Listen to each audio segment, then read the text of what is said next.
Bueno, buenos días a todas y todos y muchísimas gracias por tener este tiempo para compartir con nosotros.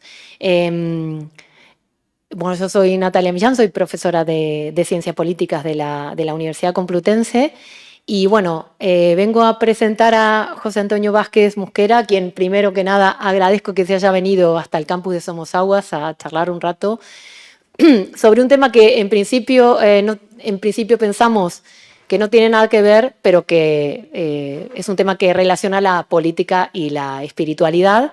Y hemos pensado hacer un conversatorio entre nosotros y con vosotras también sobre las relaciones, si es que hay, entre estas dimensiones del ser humano y lo que entendemos por política. Entonces, va a hablar José Antonio, que es para lo que hemos invitado y la persona más interesante de esta mesa, pero voy a hacer una mínima presentación que, bueno, tenía el currículum aquí, que es largo, pero simplemente voy a decir que, bueno, yo soy alumna de José Antonio, hago muchos cursos con él, y además de ser una persona que aporta muchísima sabiduría, muchísimo conocimiento, que tiene una capacidad de interrelacionar muchísimas disciplinas políticas, sociales y económicas y una visión intelectual, académica, que es lo que quizá en la universidad nos gusta, muy comprensiva, muy amplia, muy compleja.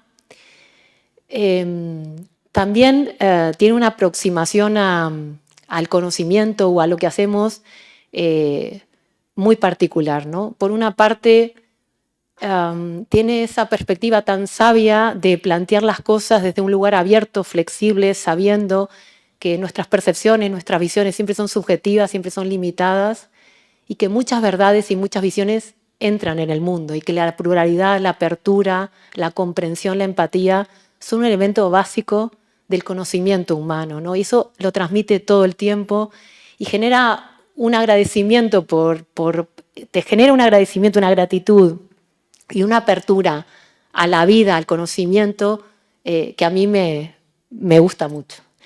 Y además, creo que estamos como ya sabemos, estamos en un momento de crisis, ¿no?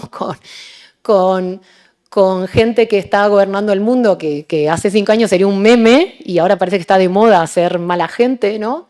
Y creo que necesitamos algo que él nos puede dar muchísimo, que son nuevas visiones, nuevos relatos, nuevos imaginarios para comprender la política, el ser humano y la propia vida. Y lo que tiene José Antonio es que además de ser una persona extremadamente inteligente, sabia, interesante, es una persona comprometida, es una persona que tiene muchísima bondad, muchísima apertura, muchísima generosidad, y eso no es nada menor, eso es fundamental. No está fragmentado en su visión. Entonces, tiene una perspectiva muy holística, yo se lo agradezco mucho, voy a aprovechar porque soy siempre yo de las preguntas y ahora me he traído muchas. Y nada, José Antonio, muchísimas gracias por venirte hasta aquí, hasta la Complu, a compartir con nosotros. Muchas gracias. No sé si se oye. No, otra más. Espera. Eso. Adelante. Sí. Adelante.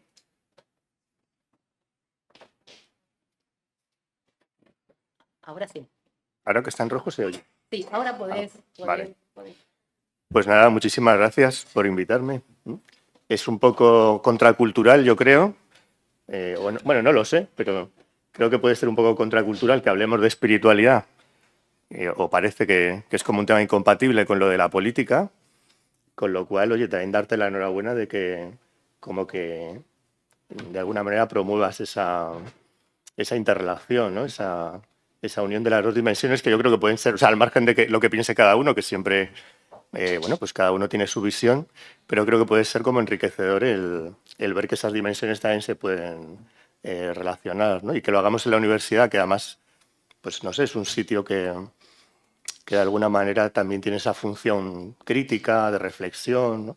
Y también de tener una visión global, ¿no? Que no nos quedemos como una visión tan especializada que al final sabemos todo de nada, ¿no? Y que podamos como dedicarle una mirada también eso, como interdisciplinar y tal. Creo que es muy bueno, ¿no? Todo lo demás es... eso. O sea, Mi percepción, Para porque esto no se le puede apagar. Mi percepción subjetiva, pero por supuesto que excelente, ¿no? Sí, bueno, esto de la espiritualidad hay que tener mucho cuidado, ¿eh? Porque genera un efecto halo que hay que tener mucho Y cuidado. menos en una universidad. Espera que no se me enciende esto, voy a esperar. Pero yo te voy a hacer la primera pregunta, aunque no. Adelante. Te voy a hacer la primera pregunta, aunque creo que no va a estar bien grabada, me parece. Creo que no se puede. Es que a mí lo que me... No es posible. Ah, vale, vale. O sea, yo tengo que apagar. Ah, vale. Estupendo. Muchas gracias, Esmeralda. Vale. Pues mira, ¿sí? Sí. Podés grabarlo sin problema, Carmen. También nosotros lo estamos grabando con la tecnología de la universidad y después os lo mando a todas. Pero también podés grabarlo si te apetece. Vale. Pues, mira, José Antonio, vamos a empezar pensando principalmente en los estudiantes y las estudiantes y les estudiantes que están aquí, ¿no? Y que están con un montón de desafíos, con un mundo muy complejo, muy acelerado, muy violento a veces, y que no tienen mucho espacio, ni tienen herramientas, ni les estamos enseñando nosotros una visión como más integral del ser humano. Entonces, para nosotros que no tenemos ni idea, digamos, ¿cómo definirías vos la dimensión espiritual del ser humano? ¿Qué dirías? El cambio, esto es como cambio. Vale, pues nada, creo que, o sea, es una palabra que está como cargada de muchas connotaciones, algunas de ellas yo creo que muy manidas, ¿no? Entonces, digamos que es un concepto que en Occidente lo hemos terminado convirtiendo como en sinónimo de algo privado, algo íntimo, algo individual, ¿no?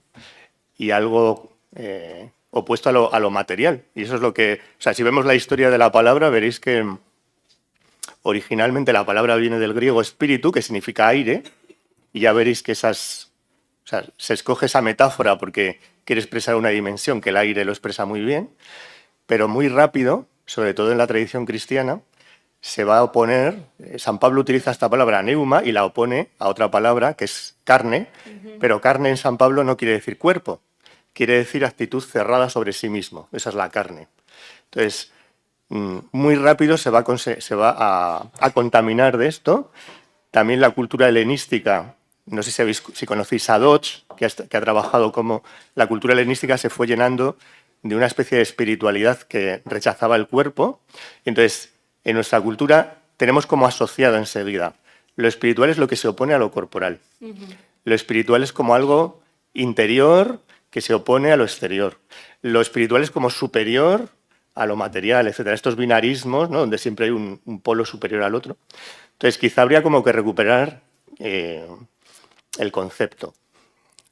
Fruto de eso, vais a ver que mucha gente, bueno, y tiene cierto sentido, identifica lo que llamamos interioridad, que serían esas dimensiones que no vemos del ser humano. El ser humano tiene una visión corporal que se ve y una dimensión que no se ve. Pues eso suele ser lo que se llama hoy interioridad. Pues hay gente que la espiritualidad lo reduce a la interioridad, con lo cual estamos en lo mismo. ¿No? Es como la dimensión interna, personal, no pública.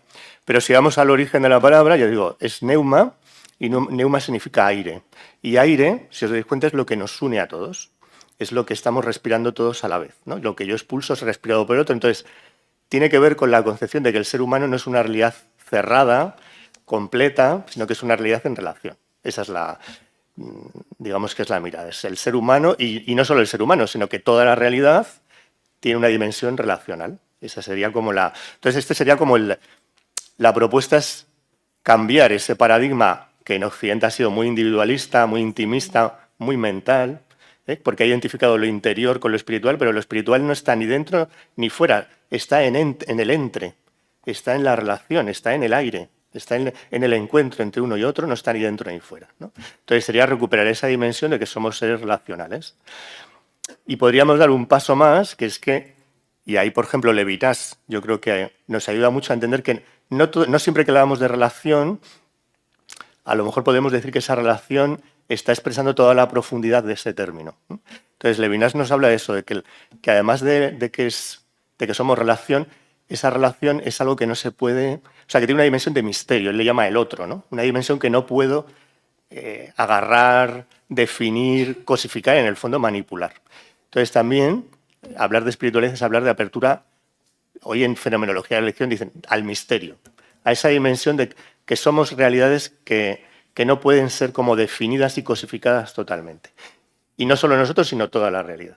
Entonces, por ahí sería como, es como una apuesta a recuperar eso. Entonces, como veis, la espiritualidad no tiene que ver con la religión específicamente, sino que es una dimensión de lo real, es una dimensión de lo humano y es una dimensión de lo real que se puede vivir en el ámbito de lo religioso o no, aunque en nuestra cultura ha estado muy vinculado a lo confesional, pero hoy en día es una dimensión que se está abriendo paso con una mirada laica. Y lo veréis, por ejemplo, donde más se ha introducido y ya se ha validado como una dimensión humana es en la medicina, sobre todo en los cuidados paliativos. Veréis que ya a nivel, digamos, ya aceptado en la academia, digamos, a nivel de la academia, ya se habla de la espiritualidad y se define como una dimensión humana a cultivar.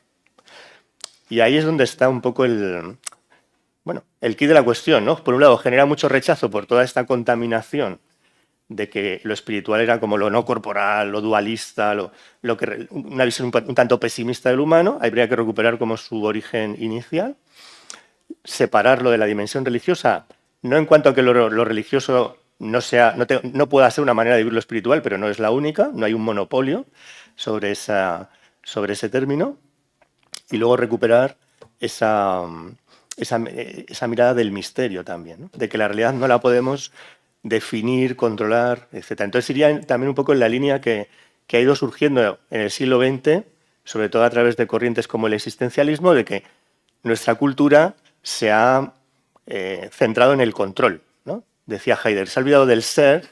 El ser es una experiencia que nace del asombro y que nace, por tanto, de que no terminas de controlar la realidad. Nuestra cultura, ya casi desde los griegos, se ha centrado en el control. Y digamos que el control sería todo lo contrario a esta visión relacional de que hay una dimensión que podemos controlar, evidentemente, pero hay otra que no. Entonces también se trata de aprender a vivir en la incertidumbre, aprender a vivir, y en ese sentido puede ser útil en un momento como el actual, ¿no? Porque nos ayuda también como a sostenernos en medio de la incertidumbre, ¿no? Con una actitud como de confianza en que lo relacional y el misterio van más allá de lo que yo puedo controlar, y hay una cierta mirada como de confianza en lo real a pesar de los pesares. Te voy a seguir. ¿Tenés que apagar? Sí. Ahí está.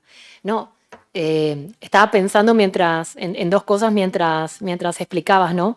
Lo primero es que para nosotros es muy chocante esta visión para mí, no sé ahora, es muy chocante para la academia o para el lugar que estamos, esta visión de que el ser humano es con los demás. No nos cuesta mucho comprender esta visión interrelacional, esta visión trascendental con los otros.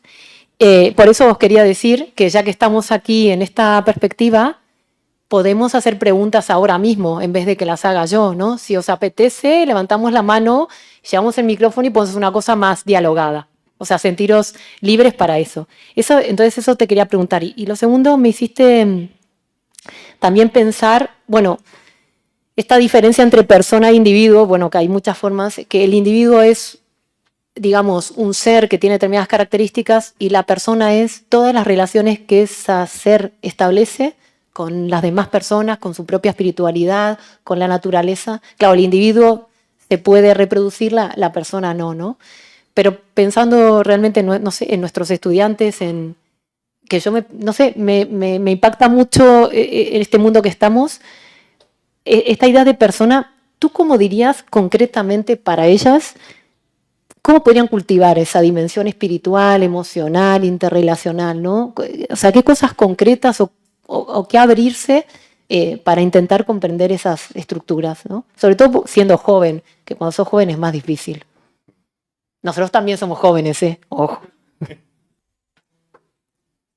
Vale, pues, es verdad, empiezo por esto que dices al inicio, es verdad que parece, ¿no? Que no lo decimos nosotros, lo dice un montón de personas, ¿no? Que han estudiado como la evolución del mundo occidental, y es verdad que nuestro mundo se construye en gran medida sobre un paradigma individualista, en gran medida, ¿no? Y podríamos remontarnos a épocas anteriores a la modernidad, pero donde ya se ve como tendencias a eso, pero se ve sobre todo con el nacimiento en la modernidad. Y ahí yo creo que sí que hay que... O sea, un aspecto a cultivar es este de empezar por una especie como de cuestionamiento crítico. Es que la espiritualidad nace de eso. Nace de que de repente... Fijaros, un arquetipo de la espiritualidad son los monjes, es el arquetipo del monje, que es la persona que busca como unificarse, salir de la fragmentación, unificarse con todas las dimensiones, pero también liberarse de toda la colonización de la sociedad. Tal. Eso es lo que llamaban la fuga mundi. Es decir, no era tanto irte a un lugar apartado, que era una manera, sino sobre todo me voy a separar y voy a empezar a cuestionar. Y voy desde una actitud contemplativa, que es algo similar a lo que llamaríamos la actitud fenomenológica, es decir, voy a empezar desde el no saber y voy a como a intentar describir lo que voy viviendo y a partir de ahí va a ir surgiendo un saber. Bueno, pues como la espiritualidad nace como de una actitud crítica. Y en eso podríamos decir que tiene un punto de conexión con la modernidad. Luego lo que nos ha ocurrido es que la modernidad pues tiene eso, una modernidad instrumental, una racionalidad instrumental, una modernidad unida desde los orígenes al colonialismo y a una especie de eso de epistemología donde lo logocéntrico es lo esencial y se considera que ese es el modelo de lo humano, ¿no? Eso es lo que a veces nos encontramos con el tema de la espiritualidad. No somos muy conscientes de que muchas veces nuestra mirada que dice, bueno, la espiritualidad es una cosa como de algunos, que sí que la quieren cultivar y tal. Muy denigrada, ¿no? Muy denigrada, ¿no? Bueno. Luego otros la convierten eso en religión o en una cosa fundamentalista, una especie de metafísica fundamentalista y tal. Pero muchas veces no somos conscientes de cómo nuestro discurso está atravesado por una mirada colonialista, absolutamente colonialista. Cuando uno abre los ojos al mundo, ve que todas las sociedades de algún modo tienen o se han abierto a esta mirada interrelacional. Podríamos decir que eso está en casi todas las sociedades en cuanto que te abres a algo más allá de lo europeo, ¿no? Más allá de lo eurocéntrico. Entonces, creo que tiene que ver eso con un comenzar desde ahí, una búsqueda por empezar cuestionando y empezar a tener una actitud contemplativa en el sentido de fenomenológica, de descripción. Y a partir de ahí, pues hay un montón como de maneras de avanzar en ese camino que podríamos llamar de unificación o de salida de la fragmentación o de transformación de la identidad, de una identidad individualista a una identidad relacional, ¿no? Y ahí vais a ver que las diferentes tradiciones te van a invitar a que tengas una experiencia de reconexión con el cuerpo, porque normalmente estamos desconectados del cuerpo. Esto es otro giro que dio la modernidad, nos alejó del cuerpo, aunque ya digo que esto tiene unos orígenes también en la antigüedad griega, pero la modernidad como que lo exacerbó.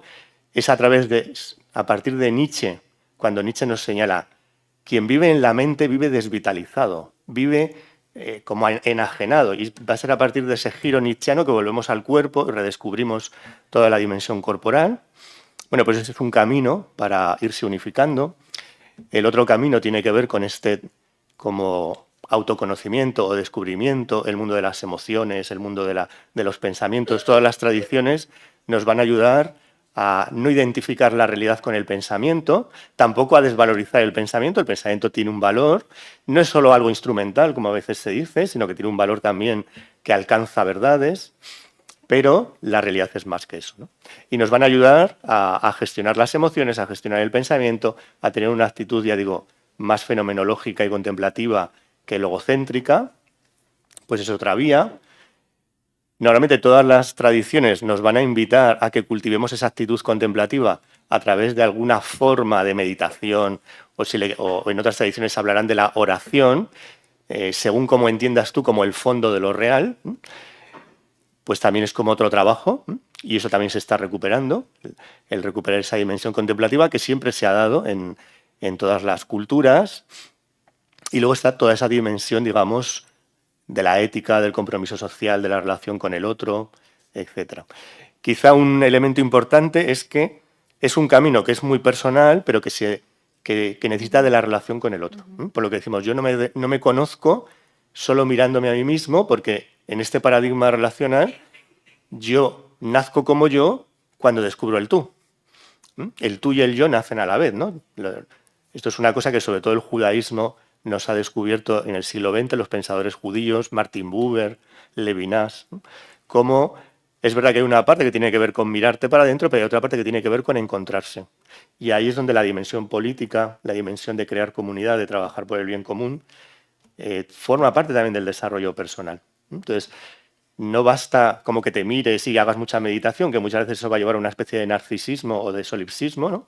Sino que necesitas también el encuentro con los otros, en ese proceso de salida de la fragmentación. Nosotros en Occidente tenemos un mapa muy bonito en los claustros de los monasterios. Los claustros de los monasterios son una metáfora de la antropología, de una antropología medieval, que era una antropología menos atravesada por la modernidad colonial, vamos a decir así. Y entonces ahí se ve al ser humano, el claustro es un cuadrado y tiene 4 dimensiones. Entonces, cada uno de los lados representa una dimensión humana. En un lado está el comedor y está la salida al huerto.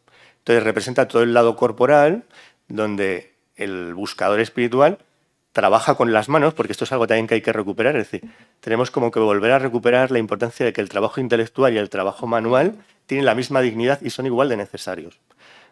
Y eso sí que a lo mejor para personas que están más en lo intelectual es como un reto el descubrir lo importante que es encontrarse con la tierra, con la naturaleza, con el trabajo de las manos, ¿no?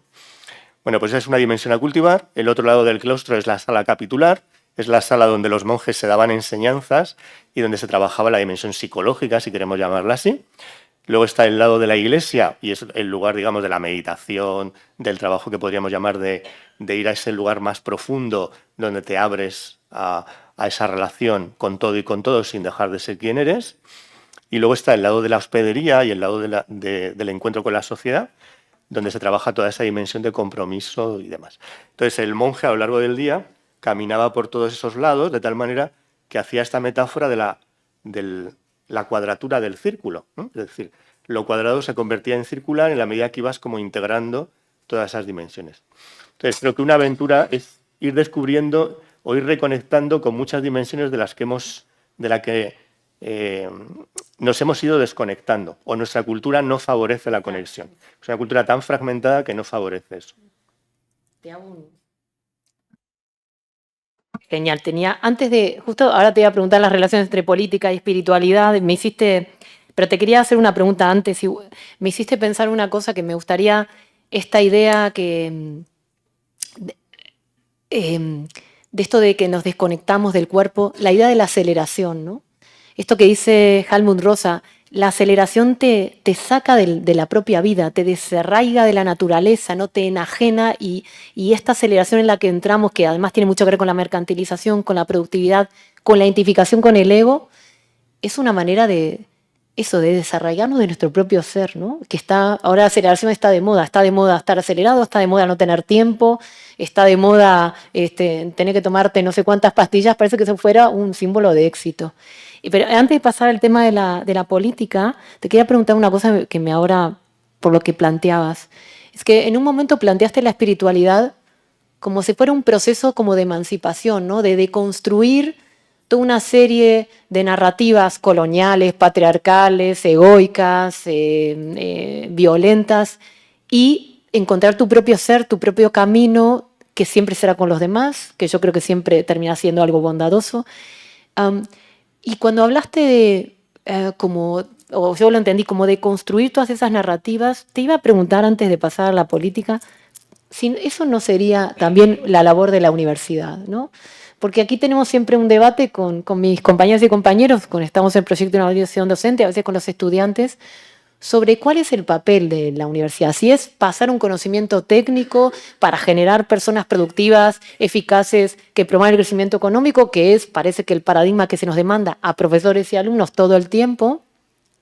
Si la universidad está para construir una perspectiva crítica, si la universidad está para abrir a una serie de herramientas, procesos y visiones plurales y diversas, ayudar a las personas a encontrar su propio camino, ¿no? Cultivar. Bueno, eso te quería preguntar antes de pasar a la política, sobre cómo es tu visión de este espacio donde estamos ahora.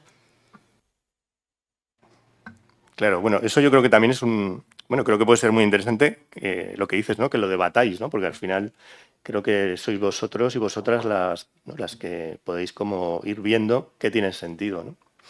Pero es verdad que retomando un poco lo que decías al principio, o sea, por un lado, la espiritualidad en su raíz yo creo que es un proceso que llama a la emancipación, pero también es verdad que está muy atravesada por discursos alienantes, vamos a llamarlo así, en un lenguaje a lo mejor marxista, ¿no? También. Entonces, también la espiritualidad tenemos que, bueno, tener una actitud muy crítica, ¿no? Decía como tú la habías definido, sí.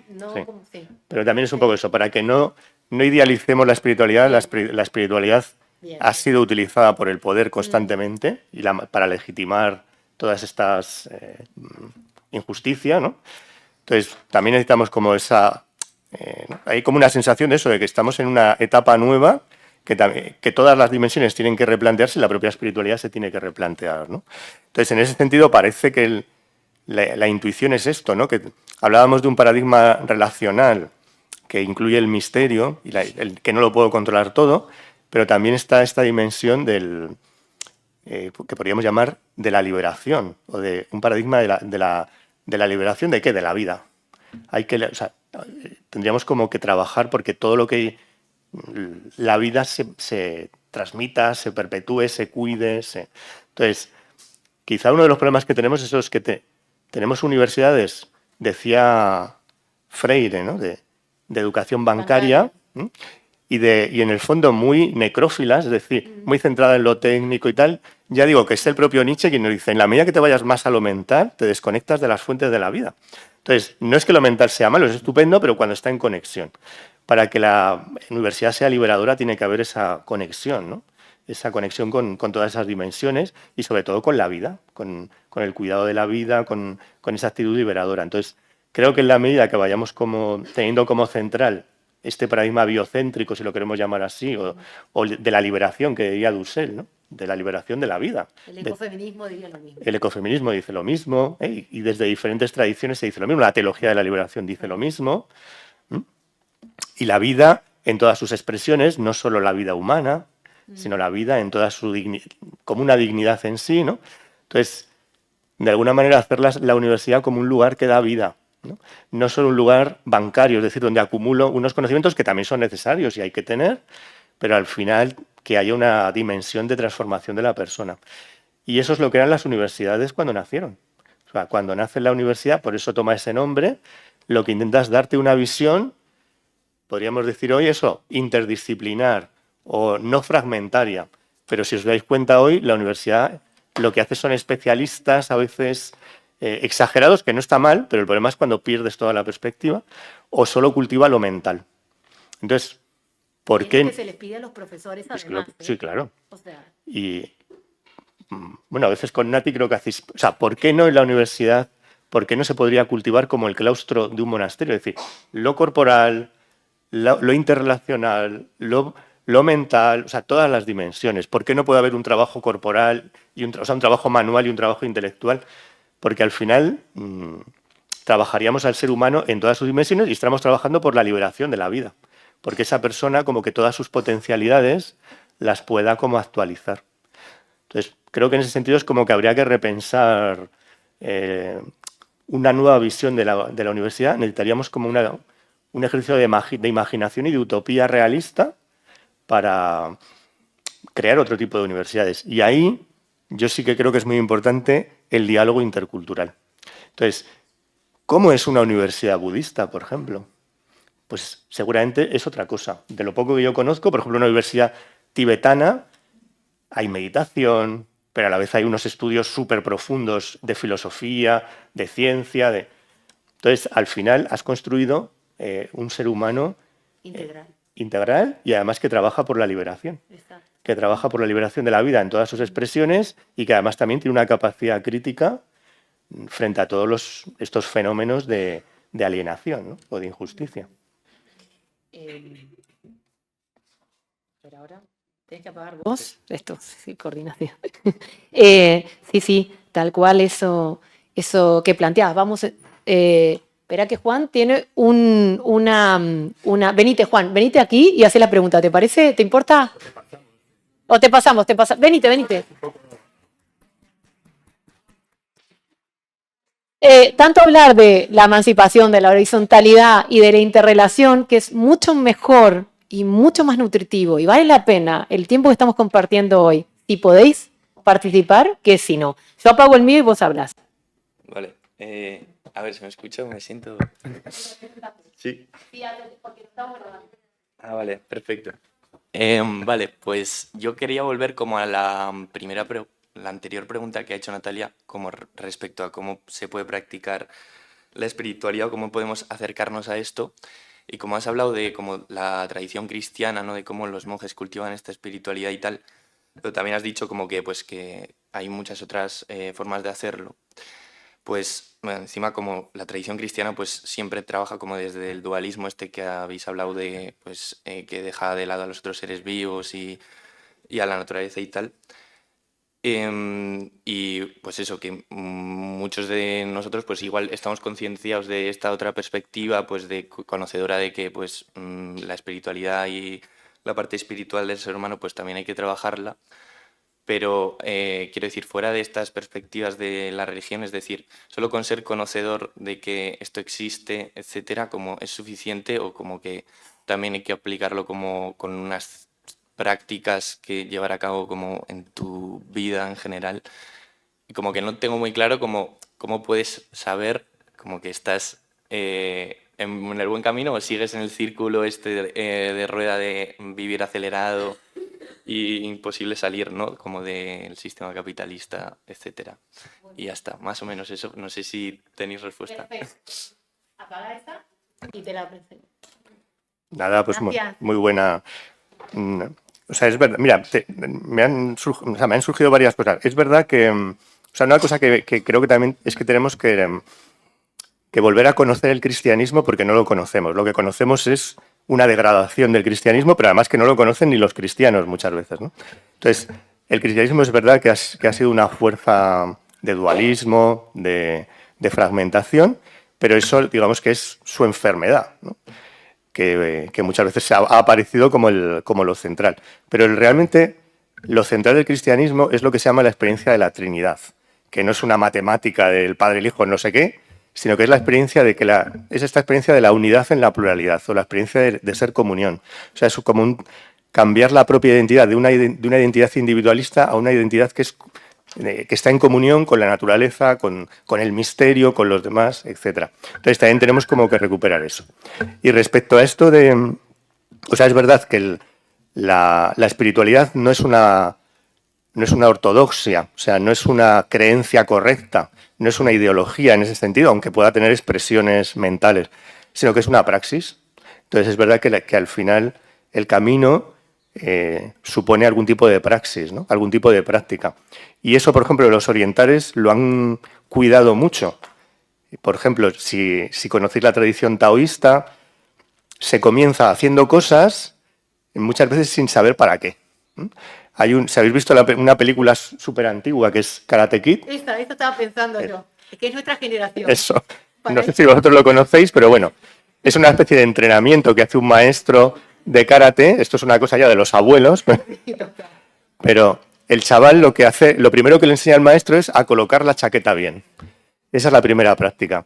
Y va a estar aprendiendo karate, pero va a estar como 3 meses colocando la chaqueta bien sin saber para qué. A pintar, le enseña a pintar en redondo. También. Entonces, bueno, o sea, esto es para que veáis qué intentaban con eso. Que primero hagas una práctica y después tú reflexiones sobre tu experiencia.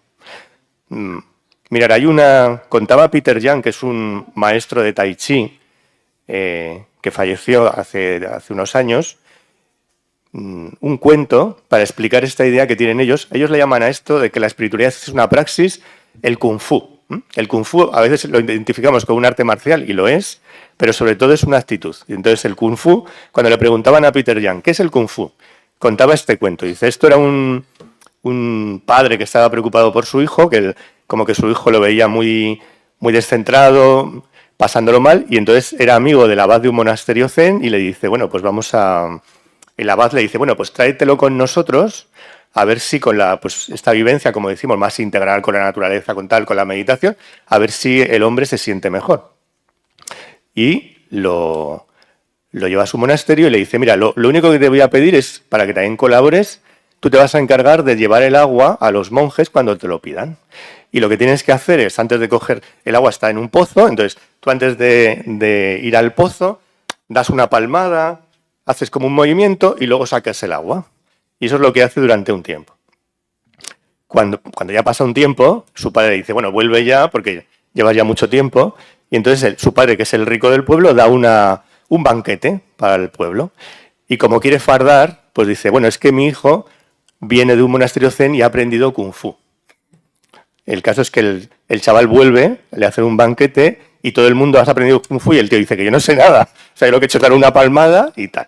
Y ahí todos, que has aprendido Kung Fu y su padre sabe Kung Fu y el que no, que no. El caso es que el hombre se harta y cuando ya su padre dice, bueno, que es un especialista en Kung Fu, dice, que yo no sé nada de Kung Fu, da una palmada, toca la mesa y la rompe. Y todos, Kung Fu, Kung Fu. Entonces, intenta reflejar eso. Es como un aprendizaje que muchas veces es anterior a que luego lo puedas tú evaluar claramente, ¿no? Entonces, no digo que tengamos que hacer cosas sin saber para qué lo hacemos, porque eso no creo que es una cosa que formaba parte del ámbito oriental. O sea, hay que saber para qué hacemos las cosas, pero también hay que saber que no vamos a poder evaluarlo del todo. Sí que hay como pequeños elementos que todas las tradiciones nos dicen, ¿no? De que el camino va bien en la medida que que de alguna manera te sientas más en conexión, pero no solo internamente, sino que también con una vida, o sea, con una práctica también concreta. Y por poner a alguien de nuestra tradición, le preguntaban a Santa Teresa de Jesús cómo validar la experiencia de oración o la experiencia espiritual. Decían las compañeras, ¿no? Decían, pero bueno, ¿qué frutos tiene que tener, ¿no? ¿Cómo puedo evaluar? Normalmente pensando que era como que tenías que tener un estado alterado de conciencia y eso validaba. Y ya lo que les va a decir es, ¿cómo validarlo? Lo decía un poco así, en ese lenguaje religioso, medieval, frutos de amor. Eso es lo que va a decir. O sea, el camino se va a validar si hay frutos de compasión, si hay frutos de eso, de liberación de la vida. Y eso es lo que nos lo puede ayudar a validar, sabiendo que nunca lo vas a poder controlar del todo, porque en parte la experiencia espiritual es que te liberas de esa necesidad de controlarlo todo y se pasa a una actitud de una cierta confianza en que el camino no lo haces solo tú, sino que lo hace la realidad contigo. Y por tanto hay una parte que no vas a poder controlar nunca. Te vas como a entregar a esa como actitud de confianza. Pero eso modifica la manera de estar en la vida, ¿eh?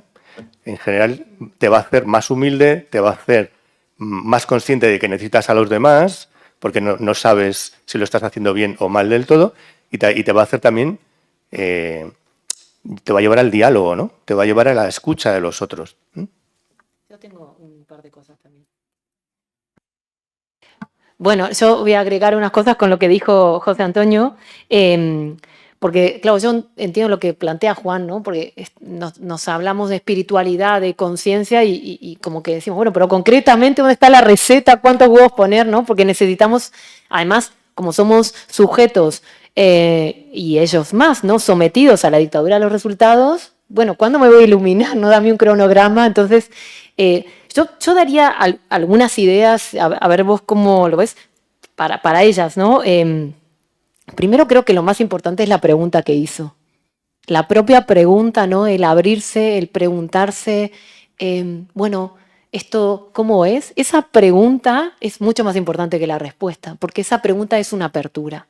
Yo creo que lo más importante es simplemente intentar abrirse a esa pregunta, a esa conciencia, a la pregunta por cómo hacemos para volver a habitar el cuerpo, por tener gratitud con la vida, por respirar, por conectar con los demás, por hacer de nuestra vida un poco más bondadosa, un poco más amable. Esa pregunta, ¿no? Como a cada uno le resuene. Creo que eso es muy importante. La propia conciencia. Lo segundo que dijo José Antonio, abrirse a la posibilidad de no controlar. La idea de que podemos controlar es una idea muy occidental y la realidad es que no podemos controlar nada. Voy rápido porque quiero hacerte más preguntas o quedan ahí. Y yo creo que lo tercero quizá es plantearnos si es posible, aunque es algún tipo de grupo, de práctica, ¿no? O sea, los grupos, claro, hay que tener cuidado con qué grupos, no terminéis en una secta, después me echéis la culpa a mí, ¿no? Pero yo qué sé, nosotros tenemos un grupo donde meditamos, donde estudiamos, donde hacemos prácticas en común, hacemos preguntas, nos vamos de retiro. Y claro, un grupo sano es de una potencia enorme, ¿no? Que yo estoy súper agradecida por haberos encontrado. y también algún tipo, si es posible, de estudio, un poquito lo que sea. Nosotros tenemos en la facultad, por supuesto, totalmente súper introductorio y súper básico, pero tenemos un grupo de meditación que nos juntamos una vez por semana, en fin. Yo creo que todos esos elementos sí que os podrían ayudar para tener algo a lo que agarrarse, porque mi experiencia es que con 20 años es muy difícil, ¿no? Seguramente ellos sean mucho más evolucionados que yo a los 20, pero como que a los 20 es muy difícil, ¿no? No sé si querés. Sí, o sea, decía Jung que en general, aunque esto es generalizar es una tontería, porque cada ser humano, ya hemos dicho, es único, es un misterio, no se puede como cosificar, ¿no? Pero decía Jung que en general como que la intuición hacia la espiritualidad o el interés suele crecer más como hacia la segunda mitad de la vida, ¿no? La primera mitad de la vida, y eso es lo que hay que hacer, hay que construir un yo lo más armonioso posible, solidario, etcétera. Y la segunda mitad tradicionalmente era como un momento para empezar a ver. Se suele producir una crisis que se llama crisis existencial, o la llamamos así, donde de repente te das cuenta como que también hay cosas que al final no puedes controlar, en gran medida tiene que ver con eso, y te vas como entregando al misterio de la vida. Entonces, es verdad que a lo mejor eso, bueno, pues también tenemos como que ir poquito a poco y en cada momento de nuestra vida lo vamos a vivir de manera diferente. Pero sí es verdad que algún tipo de práctica es necesaria y puede ser algo tan sencillo como cualquiera de las cosas que has dicho, ¿no? O respirar incluso, ¿no? Respirar. O sea, hoy en día generalmente la iniciación en el cultivo de esta dimensión tiene que ver generalmente con el encuentro con la meditación, con mindfulness o con el tai chi, o sea, un montón de formas donde te reconectas con el cuerpo, con esa actitud de observación de la experiencia que tiene que ver con eso, con parar un poco, es decir, yo no voy a poder observar si estoy a 100, ¿no? Y ya digo que también tiene que ver con lo que habéis dicho, ¿no? Una especie como de búsqueda de, vamos a llamar así, de la verdad, sabiendo que la verdad no la vamos a poder cosificar, pero de decir, bueno, pero ¿qué es lo que realmente, qué es para mí, qué es lo importante? Porque al final, dice un sutra budista, ¿no? La vida pasa muy deprisa. Sí. Todo pasa muy deprisa y al final no sé si merece la pena el emplear tantísimo tiempo, a lo mejor en cosas que luego no te van a... Entonces, yo creo que ese replanteamiento también es muy anticultural, ¿no? Bueno, y entonces cada uno va a ir encontrando. Y luego la dimensión también comunitaria, pero siempre también sabiendo que el universo de la espiritualidad, pues hay que formarse críticamente, porque es un universo donde hay mucha manipulación, mucho narcisismo. Entonces, grupos donde no hay formas de control, donde hay un culto a una persona o a un grupo de personas, donde hay una verdad y solo una verdad, y eso lo vais a encontrar a veces. Siempre son grupos que nos tienen que hacer sospechar, ¿no? Y entonces ahí también tenemos que conocer que hay gente que ha tenido, bueno, como lo veis, ¿no? Abusos de todo tipo. Los abusos sexuales son muy evidentes, pero hoy en día el mayor abuso no es el sexual, que es algo muy grave, pero es lo que llamamos el abuso espiritual y el abuso de conciencia. Y eso se da muchísimo, ¿no? Es decir, la manipulación de la conciencia, por ejemplo, grupos donde es muy habitual que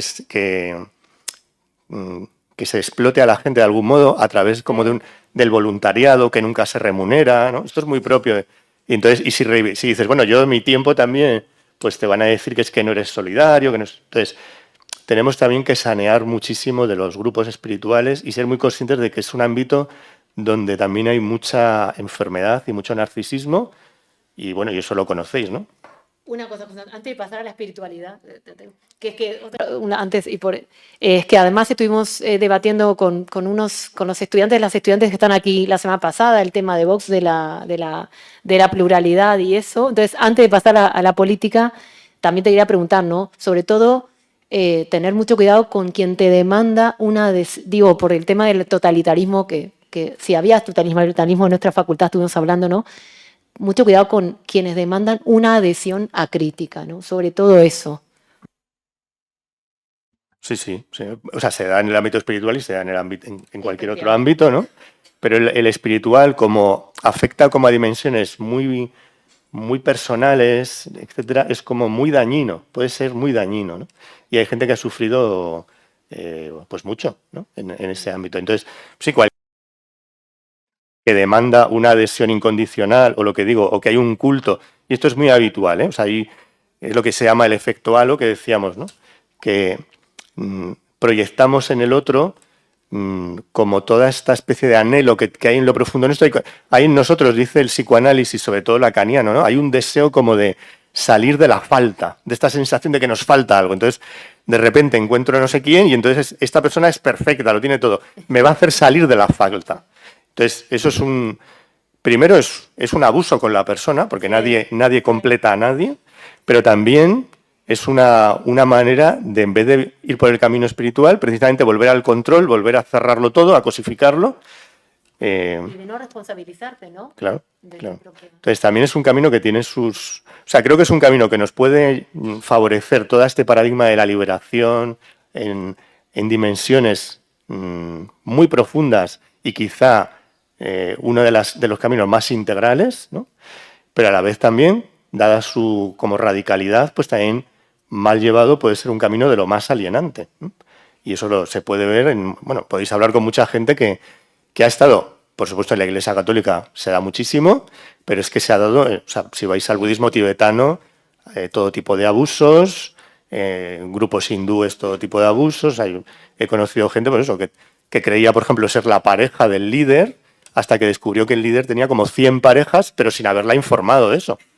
No era algo que fuera consensuado en absoluto, era una manipulación, ¿no? Entonces, también hay que... O sea, nos tenemos que formar en esto porque, por un lado, si nos interesa la espiritualidad o vemos el valor que tiene, también nos tenemos que tener instrumentos para no caer en manos de gente pues, que está fatal, ¿no? O que utiliza la espiritualidad para el poder, ¿no? Vamos a pasar también. Sí, a mí me echaron de un grupo de espiritualidad, de hecho, porque me animé a decirle al maestro, bueno, vale. Le hice así, bueno, vale. Y el maestro me llamó que de ninguna manera, que cómo osaba yo, porque estaba insultando a la gente. O sea que yo, una cosa antes, le voy a dar antes de pasar a la política, simplemente una pequeña reflexión también de las autoras feministas. Y yo creo que la pluralidad, cultivar la pluralidad, ¿no? La diversidad, el buscar lo que cada uno es, independientemente de que esté bien, mal, eso es quizá, ¿no? El camino de un grupo o de una vida, el profundo respeto por lo que cada uno es desde la pluralidad de la aceptación y la flexibilidad. Y ahora voy a preguntarte cosas de política, porque nos queda un poquito de tiempo todavía, pero antes, si queréis, si tenéis alguna duda, pregunta o comentario antes de pasar a esta parte, dale, Tomás. Ahí va a estar Juan y Anastasia, ¿no? Fenomenal. Mucho mejor que preguntéis vosotras.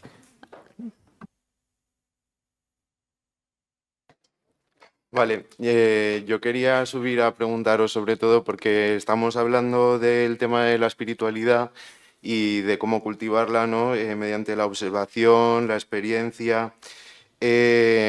Nosotros somos estudiantes del máster de análisis político y en una de las asignaturas, en debates ideológicos contemporáneos, hemos estado viendo todo el tema de la cibernética, ¿no?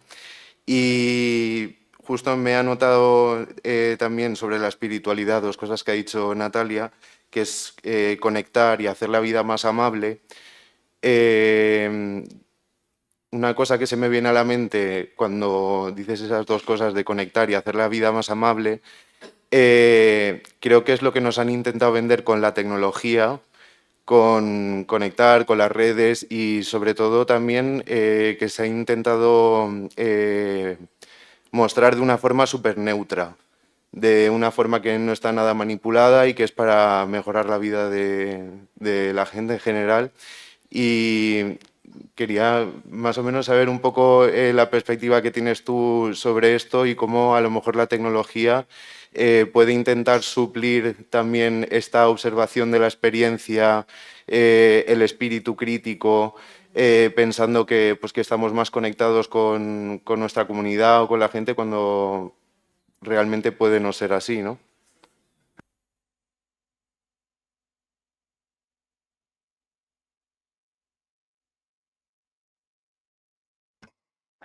O sea, es buenísima porque es una... O sea, no sé, o sea, tampoco tengo muy claro porque es una realidad tan nueva que es difícil, pero es verdad que quizá algo que me ha parecido que se deducía de tu pregunta tiene que ver con esto, ¿no? De que, bueno, por un lado, la tecnología no es neutra, eso está claro, ¿no? Eso creo que cualquiera de vosotros lo tenéis clarísimo. Me ha recordado también de nuestra época, había un anuncio que decía, no piense usted, nosotros lo hacemos por usted. Y era un anuncio de algo tecnológico, ¿no? Entonces, la tecnología puede ser un instrumento de destrucción masiva, vamos, absolutamente, ¿no? Y nos la suelen vender como eso, como algo contrario a eso, ¿no? Y luego, por eso también esta idea de que la tecnología tiene un valor en la medida que ayuda a la vida y en la medida que potencie, de alguna manera, también esa dimensión natural, o sea, no es contrario a eso, puede potenciarlo, tal, pero también se puede convertir en una manera de alienación, ¿no? Y para mí uno de los mayores riesgos es creerte que estás conectado cuando en realidad lo que vives es en un enjambre. Vives en el enjambre, pero no vives en la experiencia del encuentro. Porque es verdad que hay una dimensión como carnal que es necesaria en algún momento tenerla, y lo virtual no es capaz de transmitir ese misterio. Es decir, un ordenador va a poder hacerlo todo, la inteligencia va a poder hacerlo todo, pero yo dudo que pueda descubrir qué es el misterio. ¿Qué es eso del algo que no puedes controlar, algo que está más allá, algo que se presenta en el vacío, una presencia en el vacío? ¿En qué medida la inteligencia artificial va a poder captar qué es eso, ¿no? Entonces, hay algo de la naturaleza humana y de la naturaleza no virtual que no puede ser suplido por eso. Y corremos el riesgo de que se invisibilice, ¿no? Y entonces estaríamos en lo mismo, ¿no? En una violencia contra lo real y contra nuestra naturaleza, ¿no? Bien usada, y si no se olvida eso, creo que puede ser eso, una dimensión que nos potencia, porque no solo somos naturaleza, somos cultura, ¿no? Decía Panikkar, el ser humano es naturalmente cultural, ¿no? Pero es un riesgo. Entonces también eso, necesitamos como capacidad crítica y un uso también desde la responsabilidad y la libertad, ¿eh? Y por eso también esa dimensión de cómo cultivar en nosotros, o a través de la meditación, o a través del discernimiento, que también es decir, el análisis crítico, el análisis filosófico, es algo muy espiritual en ese sentido. Pero superar estas miradas como acríticas, desde luego. O sea, la tecnología tiene... Bueno, y no digamos nada, pues eso, todo lo que hay de capitalismo, ¿no? De negocio que hay detrás de todo eso, ¿no? Y de poder. Cuando te doy una cosita, dame un segundito. No, simplemente que como es un potenciador, ¿no? Así como con las nuevas tecnologías. O sea, yo nunca vi tanto podcast sobre neurociencias, sobre cómo volver a habitar el cuerpo, sobre budismo, o sea, yo creo que tiene una potencialidad enorme. O sea, que nunca hubo tantísima gente hablando de, yo qué sé, de la crianza con apego o de las nuevas masculinidades, o sea, que potencialmente, pero también creo que todos estos males que hablamos del capitalismo, la mercantilización, el hedonismo, el individualismo, la aceleración, la soledad, la necesidad de estar siempre fuera, y ni que hablar de los grupos machistas, violentos, o sea, está todo como muy potenciado, ¿no? Entonces hay una serie que ya os la he recomendado que se llama Adolescencia, que toca, pero o sea, son niños o gente muy joven que está expuesto a unos males terribles, porque realmente puede ser una cosa muy buena o una cosa muy peligrosa, y yo creo que potencia toda esa enajenación y todo ese desarraigo con la vida, y la soledad y la fragmentación que además es muy útil para un sistema político en el que estamos, ¿no? Porque una cosa que la vez anterior, o sea, ¿por qué en la universidad no hablamos de cuerpo, de emociones, de conciencia crítica, de compasión? Es una decisión política para construir un sistema, ¿no?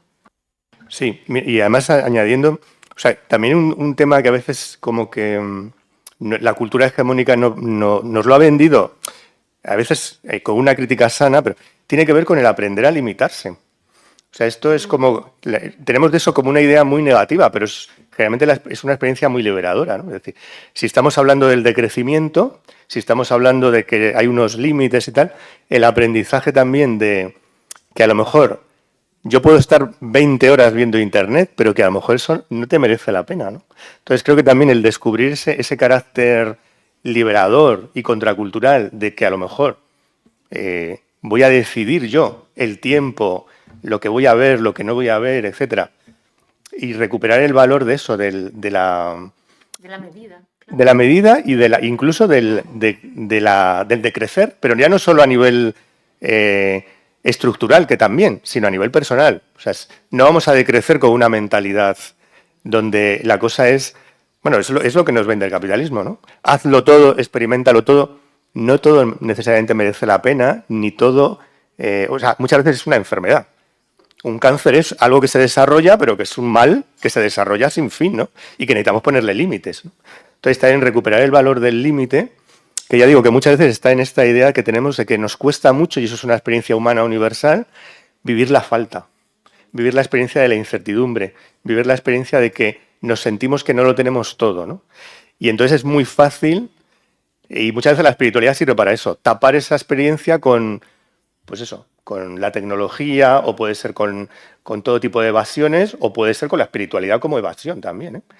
Entonces, también el aprender un poco esto nos ayuda a reconectarnos con lo real, ¿no? Y a recuperar nuestra libertad también. Anastasia, ¿querés?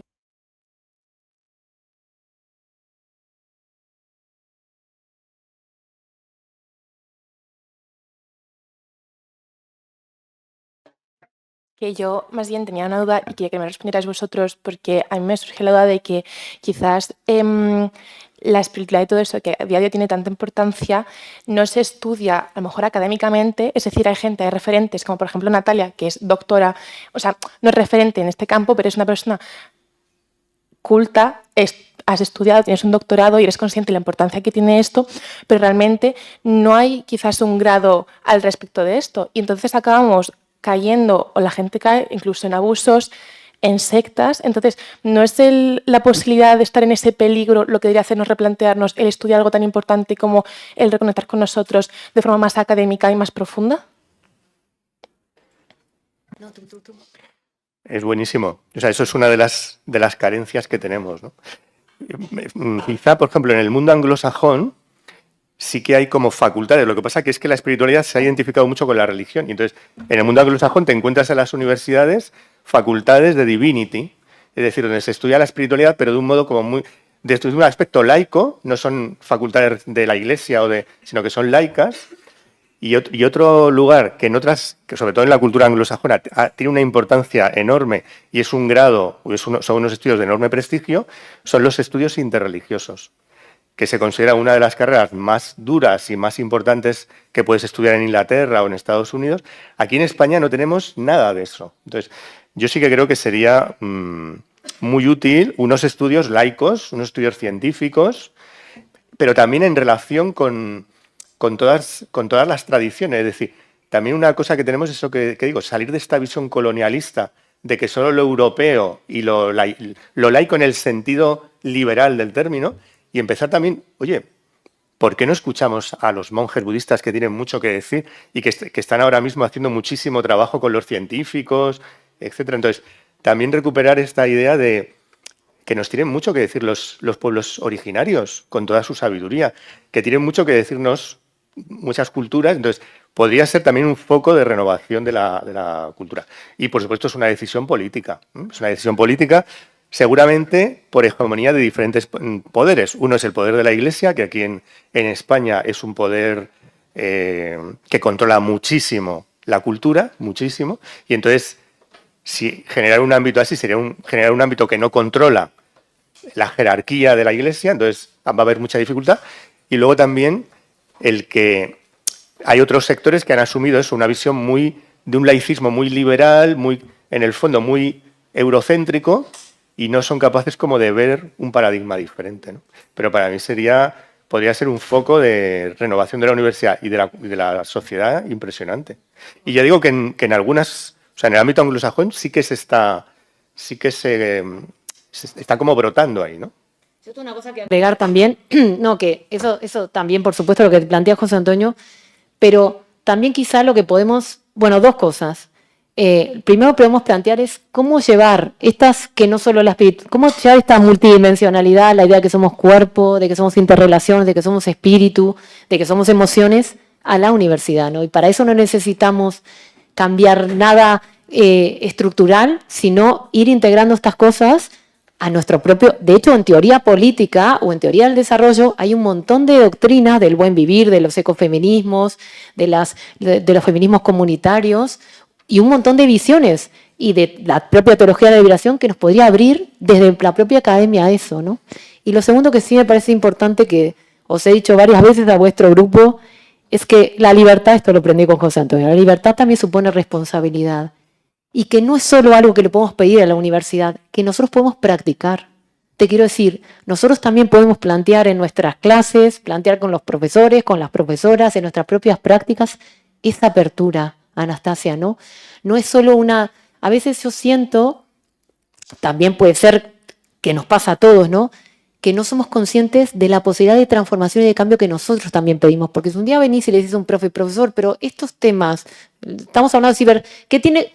Y tú se lo planteas, pues a lo mejor lo podéis hablar, ¿no? Lo podéis tratar o decir el cuerpo o lo que sea. Es decir, que todas esas necesidades, esas demandas no vienen solo de arriba abajo, sino que también vosotras podéis plantearlo, podéis abriros y podéis cultivarlos.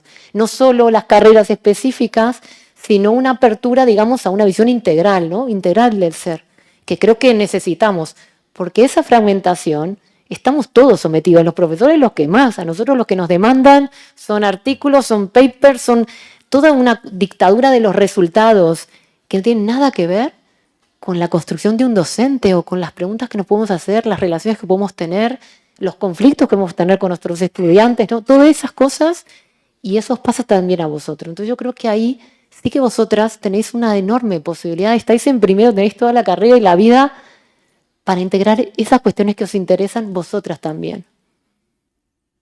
Nada. Vale, llevamos un tiempito, pero en 20 minutos más si le pregunto, bueno, si se van todos yo, te pregunto yo. Es que me gustaría, se nos ha ido, bueno, como os digo, está totalmente abierto que podéis preguntar. Entonces, yo sí quería preguntarte, José Antonio, sobre el tema de estos dos elementos que parecen totalmente separados, aunque después te pones a leer y hay un montón de visiones, empezando por el propio Papa Francisco, ¿no?, que integran la política y la espiritualidad, el propio Jesús de Nazaret, sin ir más lejos, y sin embargo pensamos que son dos, parece que fuera lo más alternativo que hay hablar de espiritualidad y política. Entonces, ¿cómo lo relacionarías tú, esas dos dimensiones, esas dos perspectivas? Que es algo en la que tú además trabajas mucho.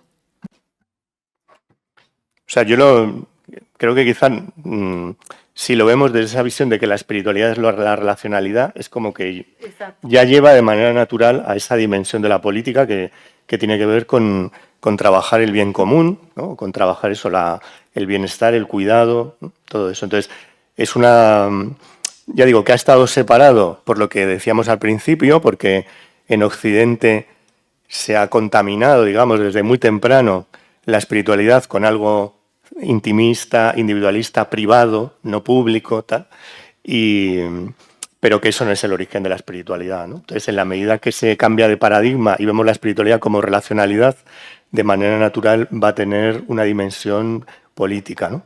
Y en ese sentido, yo creo que también la espiritualidad puede aportar esta idea de que la política es mucho más que gestionar un conflicto, o la política es tener el poder, en el sentido de eso, el poder como si estuviera en un lugar que tienen unos cuantos, ¿no?, para una mirada, primero, de que el poder es una capacidad de influencia que está por todos los lados, ¿no?, que está, por tanto, en lo personal, un poco lo que tú estabas diciendo ahora, ¿no? Al final es algo que todos podemos como ejercer, ¿no?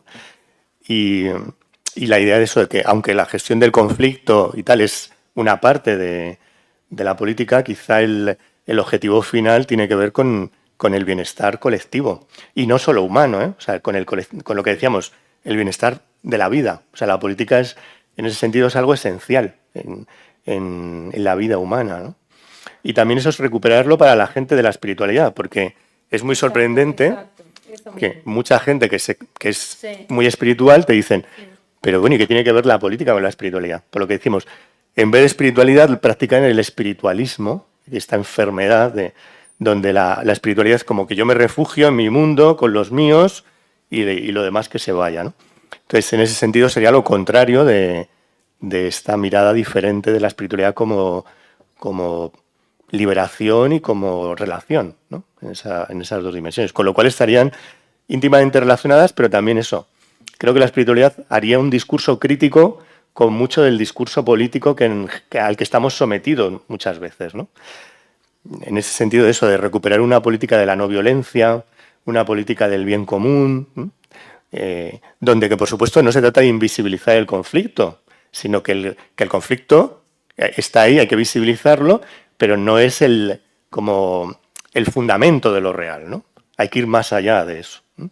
Entonces, en ese sentido, creo que una de las cosas o de los caminos, bueno, creo que hay muchos, en el cristianismo se habla de los signos de los tiempos, que es, en general en teología se dice, ¿cómo descubrir el signo de los tiempos? Porque el signo de los tiempos es como, ¿qué está pidiendo la vida, ¿no? ¿Por dónde está la vida yendo? Pero claro, esto puede ser como muy subjetivo. Entonces, generalmente, por lo menos en la teología cristiana, se suele decir, aquello que favorezca a los más empobrecidos, a los más invisibilizados, ¿no? A eso es el signo de los tiempos, ¿no? Por eso, cuando hablabas del Papa, ¿no? En ese sentido, creo que es un hombre que intentó ser coherente dentro de la incoherencia de semejante institución, pero que tiene muchas incoherencias, pero sí ha intentado como ser coherente con ese cristianismo radical de el espíritu está en aquel que está más marginado, más invisibilizado y está pidiendo la vida nacer ahí, ¿no?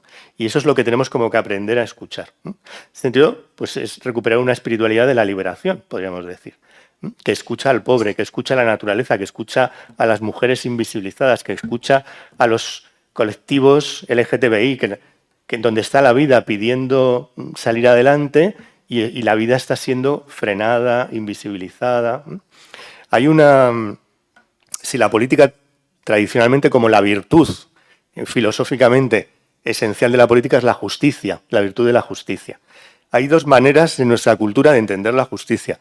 La manera de los romanos, que decía, la justicia es iusum cuique tribuere, darle a cada uno lo suyo. Es una manera. Pero la tradición judeo-islámico-cristiana dice, la justicia es atender al huérfano, a la viuda y al emigrante. Y priorizarlos a ellos. O sea, es más justo porque no es tratar a todo el mundo por igual, porque partimos de una situación de violencia estructural, de desigualdad estructural. Eso el cristianismo lo captó desde el principio. Entonces, también necesitamos una espiritualidad que tiene esta sensibilidad. Y hacer una espiritualidad política es asumir la causa de los pobres también, la causa de la naturaleza, la causa de las mujeres, la causa del movimiento LGTBI y de otros muchos que a lo mejor están siendo invisibilizados y todavía no vemos, ¿no? Entonces, por ahí también creo que puede aportar mucho para fundamentar una política liberadora, ¿no? Y la última, por mi parte, muchas gracias. Ahí está. Efectivamente, yo quería que ahondaras un poquito más en eso, en esa idea de que la espiritualidad siempre lleva la compasión, siempre es con los demás, y que muchas doctrinas espirituales cristianas, no católicas, porque ya sabemos del ático de Rouco y demás, ¿no? Hablan de que la espiritualidad está con los pobres, con los desposeídos, con los inmigrantes, ¿no? Que ahora son los nuevos parias de la tierra. Entonces, te quería preguntar eso, ¿no? Efectivamente, ¿cómo definirías la política y en qué sentido la vulnerabilidad, la fragilidad y la relación con la compasión y con las personas que más sufren sería el centro de esa política? Y lo segundo, que lo has mencionado un poco al pasar, a mí, claro, cuando trabajamos la política de espiritualidad, siempre desde la política de la academia, siempre me dicen, no, eso es una cosa individual, pero sobre todo, y es cierto, hay una forma de entender la espiritualidad, y la otra vez me mandaron un texto que era tal cual, que dice, bueno, hay que aceptar la vida, porque no hay que controlarla, la vida se expresa como es, la típica, bien, está ahí bien. Y si Dios, que es, literalmente me manda, si Dios que es perfecto ha hecho las cosas así, ¿quién soy yo para ir contra eso? Entonces yo escucho eso y luego veo lo que está pasando en Palestina, el genocidio que está haciendo contra ese pueblo, cómo se tratan los inmigrantes, esto que dice Mauro, no me sale el apellido, del malismo que ahora está de moda. Es decir, ¿cuál es el peligro de la espiritualidad como eso, como una fuga mundis, como una desconexión total? ¿Y qué pasa con toda esa violencia y con todo ese nivel de de denigración de lo humano en el que estamos, ¿no? ¿Cómo lo ves desde la relación entre la política y la espiritualidad? Sí, o sea, es verdad que era lo que decíamos. Lo contrario de la espiritualidad no es el materialismo, eso no sería lo contrario, sino que tendría que ver con esto, con esta espiritualidad deshumanizada, ¿no? O que nace en el fondo del deseo de eso, que nada te toque. Sí, eso es, de no comprometerte con nada, de que nada te haga daño, de salir de ese malestar de la falta en vez de aprender a habitar ahí, ¿no? Y que eso te lleve a la solidaridad, al cuidado, ¿no? Entonces, por eso decíamos que eso, al final es un problema espiritual, tanto uno como otro, ¿eh? Desde dónde me sitúo, ¿no? Entonces es verdad que ahí ahora también mucho esta espiritualidad de la evasión, esta espiritualidad de que lo que viene conviene, pues no, lo que viene no conviene, porque en general parte de la idea de eso, de un Dios que es una especie como de proyección de esa necesidad de superar la falta, entonces es un Dios que no tiene falta y ya está. Entonces yo lo que hago es, pues, y no hay faltas, en el mundo no hay falta, todo es perfecto, ¿no? En general las espiritualidades lo que nos dicen es que el misterio necesita de nosotros. Es un misterio que se hace vulnerable, que se hace limitación. En la tradición cristiana esto es como un mensaje central, aunque ha sido muy deformado, pero es un mensaje central de un misterio que se pone de parte de las víctimas, es destruido por eso y no es capaz, sin nuestra ayuda, de romper eso. Es como que hay una necesidad de que nosotros terminemos de completar la creación, que seamos co-creadores y constructores. Por eso la espiritualidad no es alienante en el sentido de decir, bueno, es una especie de Dios dictador que lo hace todo, que lo dice todo, no. Es un Dios que necesita de nosotros, o es un misterio que necesita de nosotros, o una realidad que se co-construye con nosotros, ¿no? Si le queremos poner como diferentes nombres, ¿no? Entonces, lo que decimos, también tenemos como que ver qué tipo de espiritualidad estamos viviendo, ¿no? Si es la espiritualidad totalitaria, evasiva, de un misterio que en realidad lo que hace es tapar nuestra angustia y para que estemos como tranquilos, una espiritualidad del hedonismo, o es una espiritualidad de aprender a vivir en el límite y de comprometerme en dejar algo, ¿no? Una huella que mejore la vida, que mejore el cuidado, etcétera, ¿no?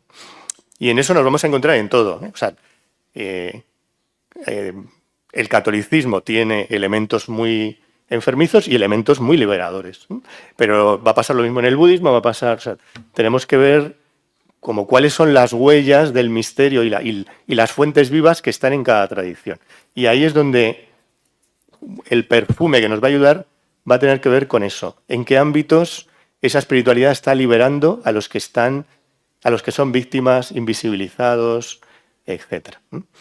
Mirad, la Biblia hace como un diagnóstico de que una de las causas de la injusticia tiene que ver con una manera de vivir la religiosidad. Y es lo que se llama la religiosidad de la retribución en el lenguaje de la Biblia. Es decir, partimos de que como que yo no tengo valor, soy una especie como de mirada antihumanista, y entonces para ganarme el valor tengo que hacer cosas, prácticas religiosas, no sé qué, y entonces ya consigo el valor. Esto, nos va a decir la Biblia, es la base de esta mentalidad de los méritos y todo esto. De tal manera que al final está en la base de decir, las víctimas son culpables, porque no han hecho lo que tenían que hacer. Mientras que yo, que soy...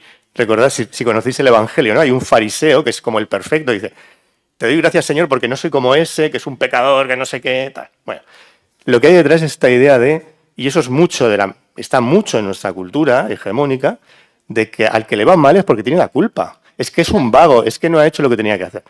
La espiritualidad sana libera de todo eso, porque parte de la idea de que eres valioso por ser lo que eres. Es como un misterio que tiene valor por ser lo que eres. Y lo que haces es como devolver desde una actitud de gratitud y de compromiso, respondes a ese valor que ya tienes recibido, pero que no hay que ganárselo a puños. Entonces nos libera de esa mentalidad de la víctima es culpable. O sea, que no hay que rezar 50 Padre Nuestro para... O sea, si quieres rezar 50 Padre Nuestro, fenomenal. Pero eso no te va a dar más valor, ¿no? No, porque es lo que nos han enseñado, ¿no? Toda la vida, que había que ganarse. Eso. O sea, hay que ganarse la salvación. Eso es. Entonces, y no. Vos decís que no. Yo digo, bueno, no sé si es una herejía, pero yo os digo que si vais a la Biblia veréis que la enseñanza es esa mentalidad del mérito y de que no eres valioso y te tienes que ganar el valor, es lo que va a llevar a la injusticia. Porque va a llevar a que, en vez de ver que todo es valioso y todo tiene que ser cuidado porque es valioso, solo es valioso lo que ha hecho esfuerzo por responder a unos baremos que en cada cultura son de un tipo. Es la base del capitalismo. Es la base del capitalismo. Y eso lo expresa el cristianismo así, pero lo expresa el budismo con la idea de la avidia, de la ignorancia, que tiene que ver con lo mismo. El budismo dice, el nirvana es una experiencia que no se puede producir, que no se puede construir, es gratuita, es dada, porque ya la tienes, porque ya estás iluminado en el sentido de que ya eres valioso. Y la avidia es precisamente cuando empiezas a querer construir, porque entonces sí empieza a haber unos que son los que lo hacen bien, otros que lo hacen mal, unos que son marginados, otros... Entonces también liberarnos de esa mentalidad que podríamos llamar retribucionista, que dice que las víctimas son culpables y que está en la base de mucha de la cultura hegemónica, es una de las funciones de la espiritualidad. Y hay una espiritualidad que fundamenta eso. En el Zen se llama la enfermedad Zen. En el cristianismo le llamamos la enfermedad de la retribución. El hinduismo dirá eso, la yajiliya, en el Islam la yajiliya, que es una ignorancia de que eres valioso ya por ser quien eres, ¿no? Entonces creo que ahí también tiene un componente muy revolucionario, ¿no? Eso último es súper fundamental, ¿no? Porque tenemos una idea retribucionista, meritocrática, capitalista, metida, o por lo menos nos han enseñado que nos tenemos que ganar la salvación, ganar el pan, parirás con dolor, etcétera, etcétera, etcétera, ¿no? Bueno, a mí me ha resultado súper interesante. Yo quisiera dejar exactamente un espacio para preguntas, para que contéis un poco o comentéis algo y demás. Aprovechamos. Tenéis que venir aquí nomás, perdón, y presentaros con vuestro nombre si podéis, y ya así terminamos esto de manera más horizontal. Yo os voy a proponer también que Una meditación, claro. Bueno, no, una meditación si queréis, pero también os diría que no solo preguntas, sino que a mí me gustaría escuchar cómo te has quedado, o aunque sea una expresión de qué huella te deja esto, o a dónde te ha llevado, y puede ser, esto no me ha dicho nada, pues genial, estupendo, ¿no? También porque así lo hacemos más que terminemos en la relación, ¿no? O sea, al final que la relación es lo que nos va a lo que es valioso, ¿no? Y es verdad que todavía seguimos en un modelo donde hay unos que dan una charla y otros escuchan.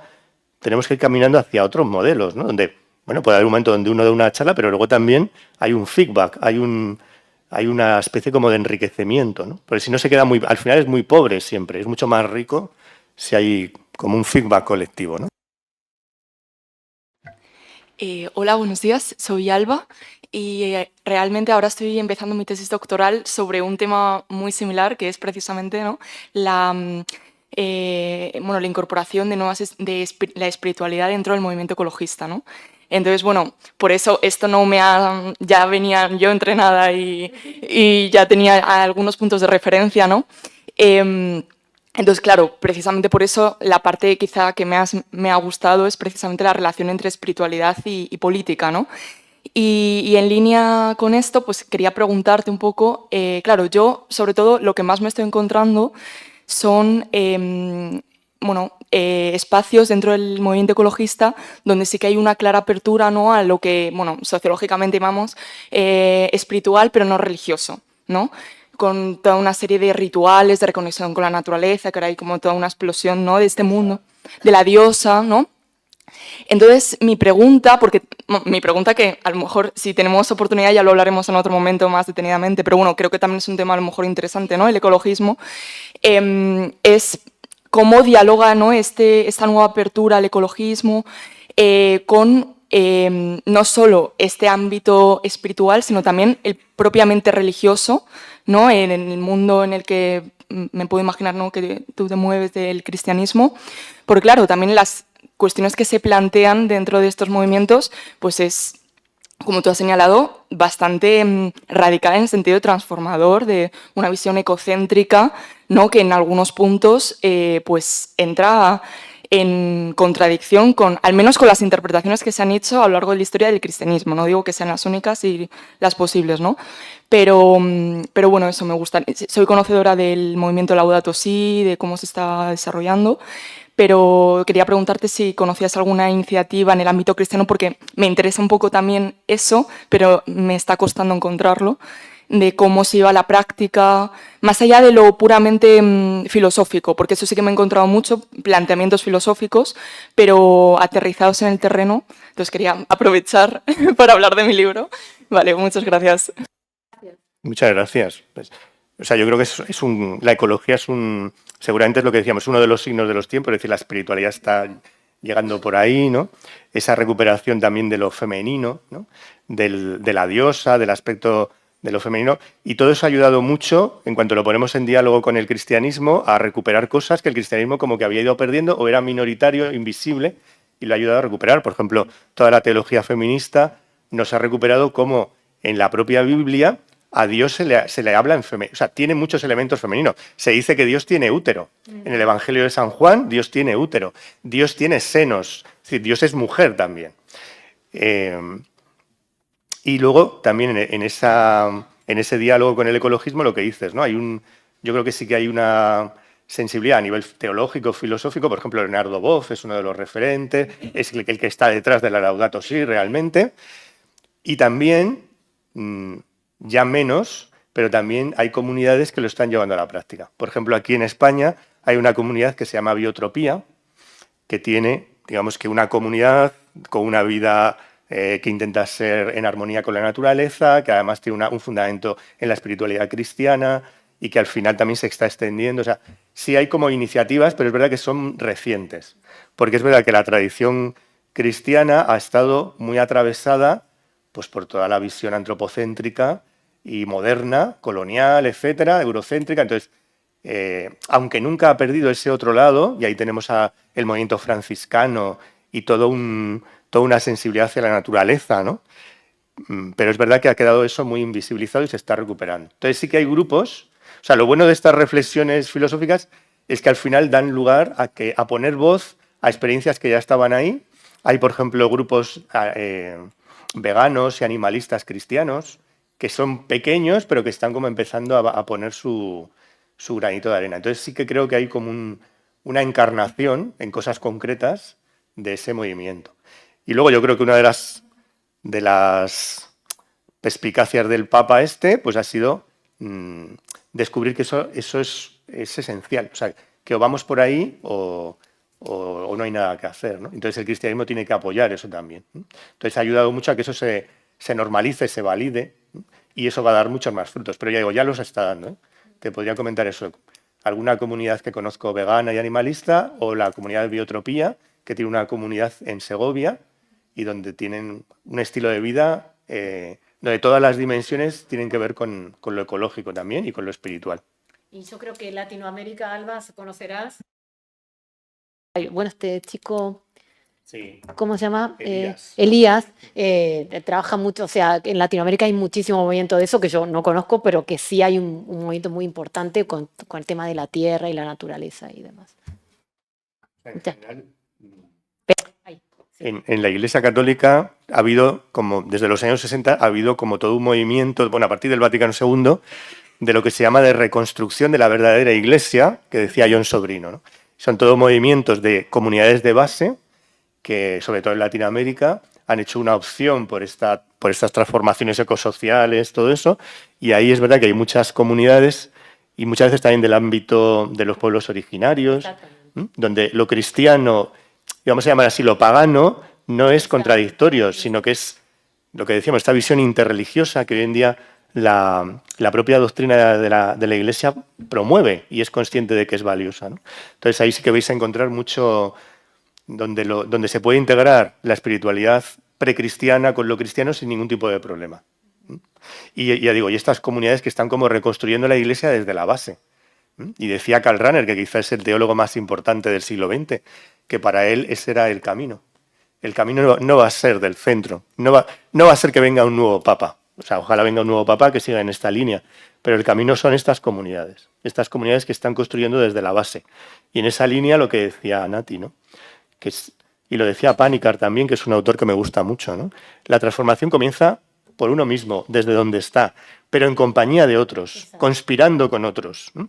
Motivado por uno mismo, no desde la mente, sino desde esa conexión con lo profundo, ¿no? Y desde ahí se expande, ¿no? Y con una mirada universal, universitaria, que es lo que debería ser un universitario, que tuviera una mirada universalista, universal, ¿no?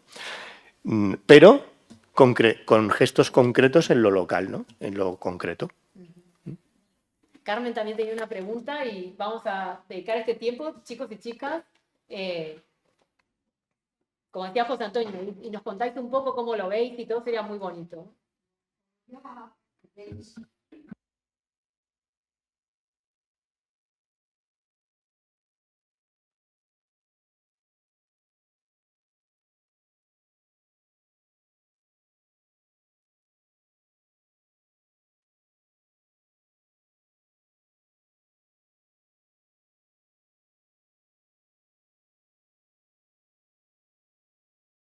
El aparatito. Bueno, yo lo mío no es una pregunta, solo es un comentario y además va a ser muy breve, no merece la pena ni que hubiera subido las escaleras.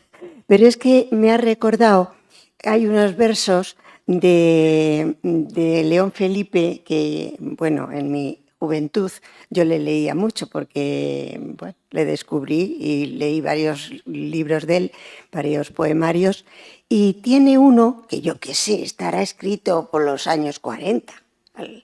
Pero dice, está contemplando, el poema está contemplando el cuadro de Velázquez, El niño de Vallecas, y dice, de aquí no se va nadie, nadie, ni el místico ni el suicida. Me acuerdo que, bueno, no me acuerdo de más, pero es que he recordado en cómo se veía en ese tiempo que el místico se escapaba del mundo.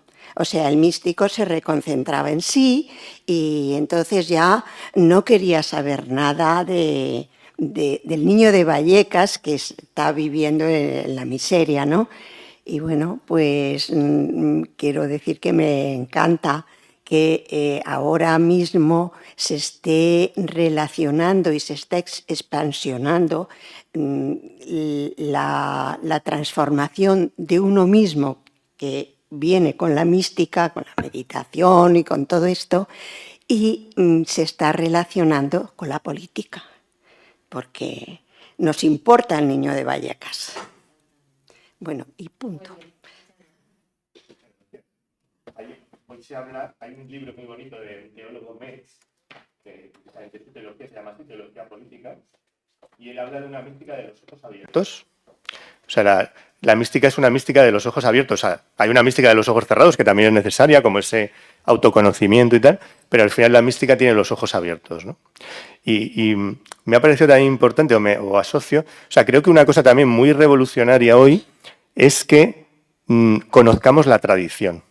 Toda la tradición, no solo la tradición humanista clásica nuestra, sino las tradiciones del mundo, ¿no? En este sentido de que a veces la modernidad ha pretendido como barrer e imponer un modelo desconectado de la tradición, ¿no? Y en ese sentido yo reivindicaría mucho el movimiento romántico. No es lo que tiene, hay un movimiento romántico conservador, pero hay un movimiento romántico progresista, de avance, que lo que ha hecho también es descubrir cómo la modernidad ha perdido una serie de sabidurías y reivindicar que no es que haya que volver atrás, sino reintegrarlas en un paradigma que incluye lo premoderno, lo moderno, en esa especie de transmodernidad que reivindica Dussel o que reivindican otros autores, ¿no? Y que incluye las tradiciones del mundo, ¿no? Las tradiciones de... Entonces, de alguna manera, yo a veces me quedo muy asombrado eso.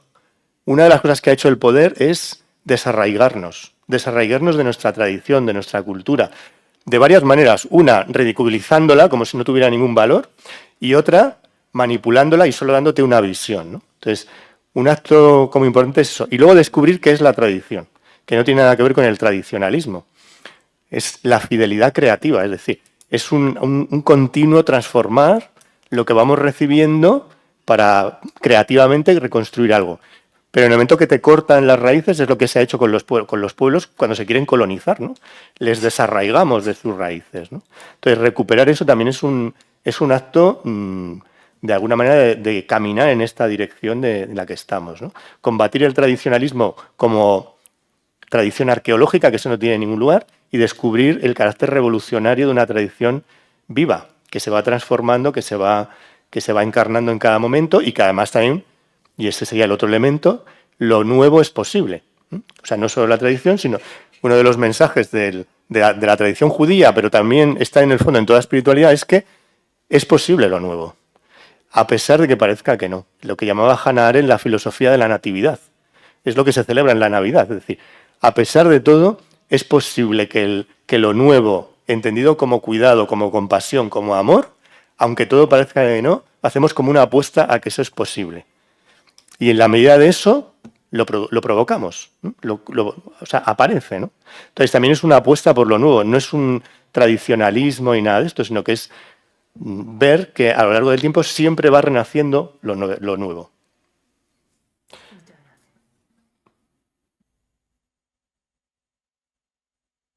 Bueno, si no, nosotros habíamos pensado un par de presentaciones de estudiantes, no sé si tenéis, bueno, nosotros vamos a quedar porque, bueno, los estudiantes que están aquí de máster han estado trabajando este año sobre los temas de desarrollo sostenible, de ecofeminismos, de un pensamiento más integral. Entonces, como estamos en un proyecto de innovación docente, nos iban a contar en 10 minutos cada uno un poco la experiencia que han tenido y demás que están aquí. Entonces, si os parece, nos bajamos. Bueno, pues eso. Hablo un poco en nombre de todos, que pues agradecemos mucho a Natalia que nos haya invitado aquí a hablar sobre nuestros trabajos para su asignatura.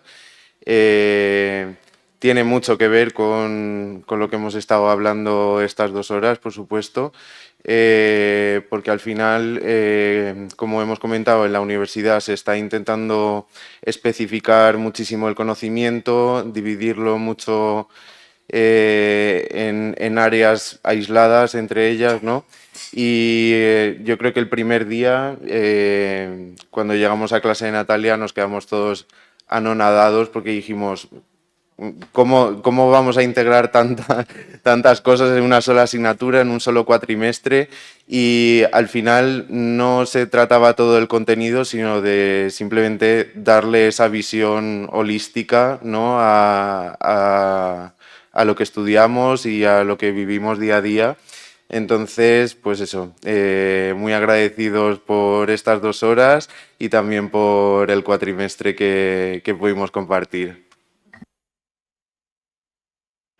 Sí, yo también me quiero sumar a las palabras de Juan, también agradecerte, Natalia, y también, pero este espacio y respecto de la presentación, o sea, de lo que hemos estado comentando ahora, yo como con la clase que tuvimos con Natalia y también con este seminario, siento que la invitación también es a cuestionarnos, a también pensar de una forma distinta lo que hemos estado como acostumbrados a hacer. Me llama la atención porque siento que como el individualismo y todo llega a tal intensidad que incluso la espiritualidad, o sea, con eso me quedo hoy día de la presentación, que la espiritualidad también es algo comunitario, algo que siempre hemos sentido, o al menos yo desde la formación, y siento que en general como algo como muy profundo y muy interno, y siento que verlo así como algo comunitario y también ver la política como algo comunitario, siento que nos presenta un desafío importante, pero al mismo tiempo una esperanza importante respecto del futuro y de cómo podemos enfrentar todas las problemáticas que tenemos hoy en día en el mundo en general. Así que eso. Bueno, yo también no quisiera quedarme sin hablar y sin agradecer a José Antonio y la maestra Natalia. Quisiera platicar también un poquito de mi experiencia personal. La primera vez que llegué a clase y la maestra nos dijo, pónganse de pie, vamos a meditar. Los que quieran, quítense los zapatos. Yo dije, la verdad es que, algunos sí. La verdad es que fue un poco raro. Entonces, yo quisiera, José Antonio empezó preguntando por qué no replantearnos cómo la manera de enseñar, ¿no? De hecho, fue la primera parte, replanteemos la universidad. Yo creo que lo que está haciendo la maestra Natalia es muy importante. Ya lo está haciendo, ya está abanderando como ese proyecto de ver. O sea, yo jamás me imaginé cómo combinar la política con lo espiritual, ¿no? Creo que la clase de la maestra Natalia es una clase que debería ser casi obligatoria para todos los que pasemos por esta etapa. Y pues, más que nada, agradecerle y felicitar el proyecto que usted está encabezando, maestra. Ya, entonces nosotros le vamos a presentar brevemente nuestro trabajo final del curso optativo del máster de análisis político, que se llama Modelo de Representación. Nosotros lo que hicimos en nuestro trabajo final fue buscar, a partir del concepto de otra mirada de desarrollo, buscar un índice que estuviera más relacionado con una mirada más global del desarrollo, y lo que hicimos fue analizar el índice de coherencia índico, que les vamos a contar ahora a continuación. Entonces, nosotros creemos que los indicadores son gafas a través de las cuales nosotros podemos mirar las cosas, y en nuestro discernimiento sobre qué buscar, apoyados por Natalia, encontramos el Índico 2023, que es un índice que tiene una mirada más amplia, más innovadora, y que decidimos investigar. La herramienta que nosotros ocupamos para nuestra investigación fue primero una entrevista con una de las coordinadoras de este índice, y también una forma innovadora de presentar los contenidos a nuestros compañeros en la clase. La idea siempre fue analizar y cuestionar la forma en la cual se mide el desarrollo, pero también cuestionarnos incluso el concepto de desarrollo. Entonces nosotros lo que vimos fue que en general la mirada de los índices es bastante acotada, y por eso creíamos importante ver una nueva forma de medir, y por eso llegamos a este índice. Esto todo a partir de lo que fuimos viendo en clases con Natalia, y más que nada cuestionando. La invitación siempre fue abrir nuestro pensamiento, las cosas que nosotros estábamos acostumbrados o dábamos por sentadas, y en esto llegamos al concepto de mal desarrollo, que se basa principalmente en los indicadores económicos para medir el desarrollo, y finalmente pone o da por hecho, se basa en la relación o el concepto de la relación entre los hombres y la relación del hombre con la naturaleza, que es lo que estábamos viendo también en la exposición anterior. La relación entre los hombres siempre pensada como individuo, no comunitario, y también del hombre con la naturaleza como el hombre siempre, y como decíamos con Natalia, decimos hombre a propósito, es superior a la naturaleza. Entonces, en este sentido, también la prioridad que se le da a los índices económicos, como el PIB per cápita, el uso de la palabra subdesarrollo, cómo se pone a los países en categorías superiores e inferiores, y también el cuestionar el desarrollo ilimitado. ¿Qué viene después del desarrollo? Plantear esta pregunta de si es un juego de suma cero, donde finalmente siempre van a haber ganadores y perdedores, etc. Entonces, con esta base es que nosotros planteamos la importancia de medir, la importancia de tener otras gafas para mirar indicadores, y ahora le doy el pase a Wendy, que nos va a contar también más sobre nuestro proyecto. Buenos días. Ay, sí, me escucho. Bueno, nosotros, buenos días de nuevo. De lo que decía mi compañera, cómo empezamos a a cuestionarnos cuál es la manera de medir actualmente. Entonces, ya que encontramos entre clases y a la par de las discusiones que teníamos en clase, bueno, no encontramos, sino Natalia nos apoyó también a cuestionarnos y a orientarnos cómo podíamos llevar nuestra investigación del trabajo final. Entonces, porque es importante medir, ¿no? Para generar nuevas políticas públicas, pero hablando con Luisi, que era una de las coordinadoras de el Índico 2023, que fue el índice que nosotros analizamos, decía, es que nosotros, o sea, el índice no se creó para un apoyo de una política pública en sí, sino como para concientizar, ¿no? Yo creo que este taller, desde que comenzó, y Natalia, yo creo que también ha sido como su granito de arena con nosotros, es cuestionarnos, ¿no? Que no, ella, Luis decía, es que esto no es para utilizarlo como una herramienta, porque nosotros le dijimos, ahorita les vamos a comentar en las preguntas, que si esto se podía utilizar como una política pública, y dijo, no, esto solamente es como un apoyo para concientizar, para ver qué tenemos que estudiar más, ¿no? Entonces, es importante medir para concientizar e incorporar nuevas miradas a las políticas públicas y para crear, pues a su vez, cambios, ¿no? Obviamente hablamos de las limitaciones del índice de desarrollo humano y bueno, las mejoras que este puede tener, ¿no? Ay, perdón.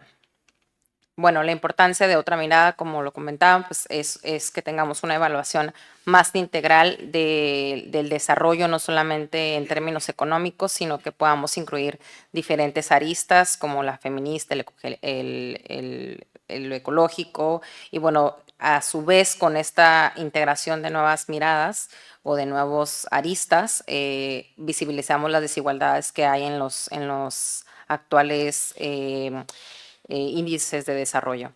Y bueno, de nuevo, ¿no? El tema de las mejoras de las políticas públicas. Y bueno, aquí vamos que es de las cosas que venimos a compartir, la metodología que nosotros utilizamos para desarrollar este trabajo de investigación es acercarnos con la investigadora María Luisa Gil Paino. Nosotros le decimos Luisi porque es una persona muy cercana y nos dio la apertura para poder hablarle de esta manera, ¿no? Y nos acercamos con ella y le preguntamos alguna de las motivaciones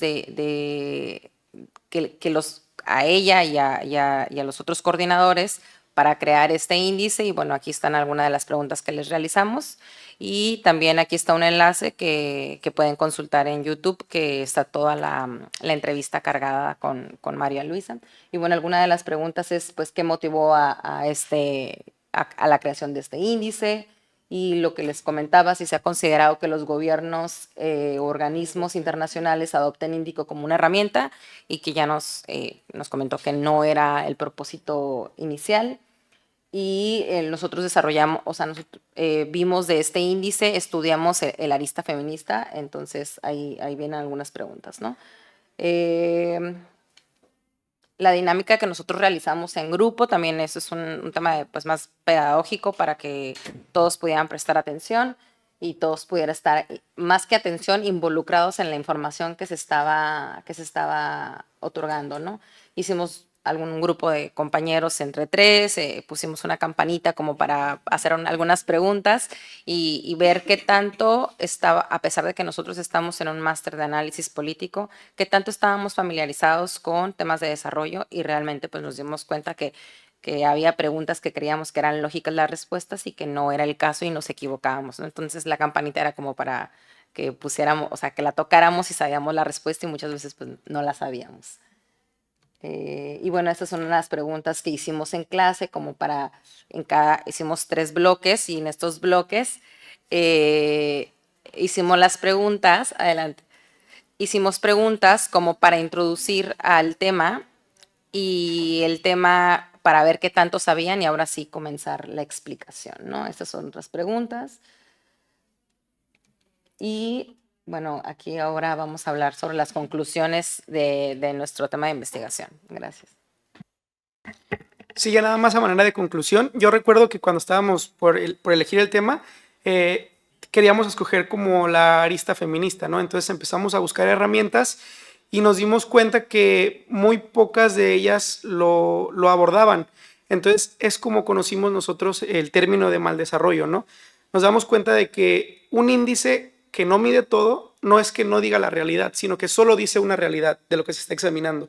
Entonces es como nosotros coincidimos con conocemos el índice 2024 que tiene, 2023, perdón, que tiene esta arista, entonces es como más completo para nosotros. A nosotros nos llamó mucho la atención y es con el que empezamos a investigar. Eso sobre el tema de investigación, nosotros le comentábamos a Luis y que ella muy humildemente nos dijo, es que yo no pretendo que esta sea una herramienta que adopten los países, ¿no? Simplemente es una manera más de verlo. Sin embargo, es un índice que está hecho de otros índices, que consolida muchos, y esa es como la importancia. Aparte de la relevancia, pues es, por ejemplo, fue el primero, si no me equivoco, el primer índico, entonces fue como un boom en cuanto a eso. Eso en cuanto a la relevancia académica. En cuanto a lo pedagógico, recuerdo que pues era el objetivo, ¿no? Buscar una manera nueva de dar a conocer o de aprender, más allá de los exámenes tipo test o de un ensayo. Entonces sí fue como lo que necesitaba la maestra, una nueva forma de aprender. Entonces ahí estábamos buscando y nos dimos cuenta que pedagógicamente esto que nosotros utilizamos fue bueno tanto como para los compañeros, para nosotros y también hasta para la maestra que se involucró, participó. También se llevó un premio ella. ¿Mandé? Un chocolate, así es. Sí, entonces creo que fue algo que a nosotros nos dejó mucho aprendizaje en lo académico, en la investigación y más que nada también en lo pedagógico. Aprendimos nosotros y aprendieron los compañeros. Entonces, pues ese fue nuestro trabajo. No sé si quieren ustedes decir algo más. Bueno, pues después de los fallos técnicos, nosotros hicimos también un proyecto con Natalia. El nuestro se trataba sobre, se trata sobre ecofeminismo. Y un poco la presentación que hicimos en clase y el trabajo se basaba sobre lo siguiente. Primero nosotros decidimos estudiar lo que eran los Objetivos de Desarrollo Sostenible, es decir, la Agenda 2030, y además estudiarla desde una perspectiva feminista y sobre todo ecofeminista. ¿Por qué cogimos esta línea? Pues debido a que al final la Agenda 2030 está teniendo a día de hoy mucha importancia, así como los ODS, se habla de ella continuamente en noticias, en redes, o sea, al final lo tenemos mucho en la actualidad. Y quisimos darle esta perspectiva feminista un poco por el sesgo que tenemos a lo mejor en nuestro grupo también, porque al final somos personas feministas y eso nos impulsó a ello y a que a pesar de que la gente sabe lo que es el ecofeminismo, creo que tampoco hay mucha gente que hable de ello a día de hoy y es bastante importante. Y utilizamos una metodología que era de revisión bibliográfica, estuvimos buscando información sobre lo que era el ecofeminismo, lo que era la Agenda 2030, los Objetivos de Desarrollo Sostenible, un poco pues las definiciones principales y luego a partir de ahí nos pusimos a investigar con distintas autoras ecofeministas la visión que ellas tenían sobre la Agenda 2030.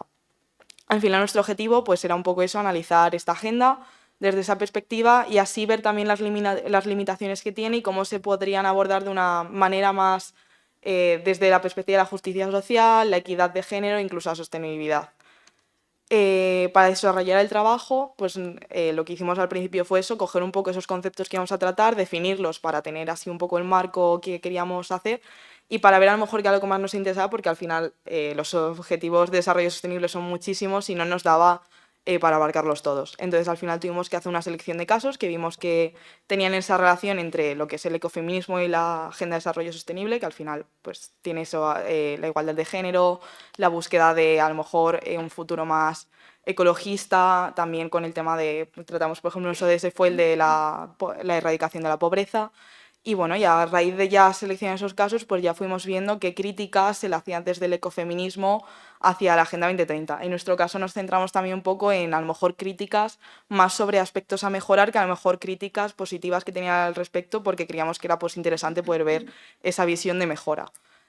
Sacamos como conclusión que al final sí que la Agenda 2030 sigue perpetuando ciertas dinámicas que no son positivas. Y aparte de eso, pues vimos qué elementos en común hacían falta mejorar en a lo mejor esos 6 objetivos de desarrollo sostenible que estudiamos, porque vimos que entonces a lo mejor, por ejemplo, decían que había que mejorar pues un poco la visión que se tenía con respecto a lo que era el norte y el sur global, esas desigualdades que se generaban. Y luego ya pues hicimos la propuesta que teníamos para hacer en clase sobre el trabajo, que era hacer a lo mejor como un tabú ecofeminista con estos conceptos, que ahora pues va a explicar mejor mi compañera. Pues como ha dicho mi compañera Belén, hicimos un juego de cartas que el tabú en sí, el clásico, es una serie de palabras con sus palabras prohibidas. Entonces, seleccionamos de nuestro marco teórico y nuestros conceptos y la crítica una serie como 96, creo que eran de palabras y tenemos 96 cartas, y sus correspondientes palabras prohibidas para jugar en clase en 2 grupos y que no se puede decir las series de palabras prohibidas para definirlo. O sea que hay que reflexionar más y es una actividad muy participativa y de colaboración. El objetivo de esta dinámica no era competir, como el tabú clásico, que es como 2 equipos, ni ganarse un premio ni nada, sino colaborar para aprender juntas, en consonancia con los valores del propio ecofeminismo. Nos permitió trasladar el debate teórico al plano práctico y fomentó la apropiación de los conceptos a través del juego. El diseño también fue colaborativo porque lo hicimos entre los 3, hicimos una serie de palabras y luego las propias palabras prohibidas, y además contamos con la participación de 2 diseñadoras gráficas, amigas mías, que nos hicieron el formato visual porque, claro, es un poco complicado. Y también tenemos en la siguiente diapositiva que nos hicieron unas instrucciones, que ahí pone todo para jugar. En la dinámica en clase participaron tanto los alumnos como la profesora Natalia, que también estuvo en un grupo.